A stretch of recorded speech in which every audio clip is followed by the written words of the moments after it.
सत्र के बारे में बताएं, क्या हुक्म है? तालाब में इकट्ठे नहाना हाफ नेकर पहनकर क्या जायज है?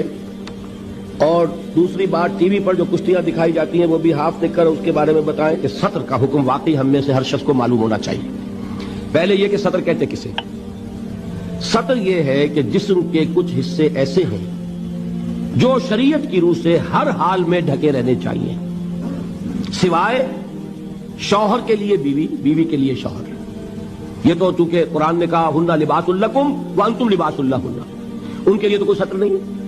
लेकिन दूसरी रियायत क्या होगी कि कोई सर्जन हो, कोई डॉक्टर हो, उसने मुआयना करना हो, कोई जरूरत है, लेडी सर्जन नहीं मिल रही है तो मर्द सर्जन से भी सर्जरी कराई जा सकती है जान बचाने के लिए।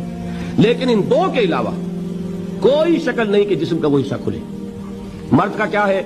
नाफ के ऊपर से लेकर घुटने के नीचे तक नाफ भी नजर नहीं आनी चाहिए। बहुत से लोग बिल्कुल नहीं जानते, एहराम बांधा होता है, नाफ ऊपर निकली होती है, इसलिए कि पता ही नहीं। नाफ जो है ये सत्र में शामिल है, इसके ऊपर होना चाहिए, कमर बंद हो या तह बंद हो जो भी हो, इसके नीचे नहीं। और घुटना जो है उसके नीचे तक, घुटना भी सत्र में।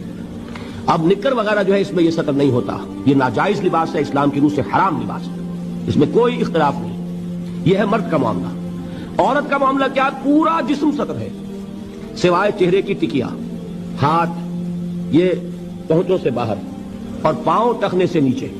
ये मेरी बहनें भी यहां मौजूद हैं, वो भी तवज्जो से सुने। ये औरत का जिस्म सत्र है, बाल सत्र में शामिल है, ये ढके रहने चाहिए।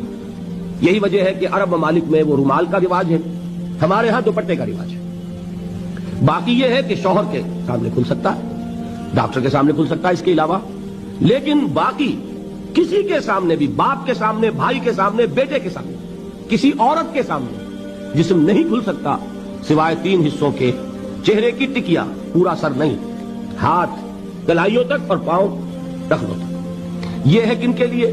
ये भी महरम जो हैं। अब उनके लिए औरत चेहरा खुला रखकर भी सामने आ जाएगी, ना महरम से चेहरा भी छुपाना है, यह हिजाब कहलाता है, यह सत्र नहीं है, यह हिजाब है। सत्र हिजाब का हुक्म जो है वो सूरह अहज़ाब में है। वो कौन है महरम जिनके सामने औरत आ सकती है चेहरा खोलकर? उसकी फेरिस्त सूरह नूर में मौजूद है। अपने बाप, शौहर के बाप, अपने बेटे, शौहर के बेटे यानी सोतीले बेटे, अपने भतीजे, शौहर के भतीजे नहीं, शौहर का भतीजा ना महरम है, अपने भांजे औरत के, शौहर का भांजा नहीं, शौहर का भांजा ना महरम है। इसलिए कि आज शौहर का इंतकाल हो जाए, उस औरत का निकाह हो सकता है उसके भतीजे के साथ, उसके भांजे के साथ। हाँ, अपने भतीजे के साथ कभी भी नहीं हो सकता, नामुमकिन। तो मुहर्रमात अबदिया है, वही महरम है जिनसे शादी किसी सूरत में नहीं हो सकती।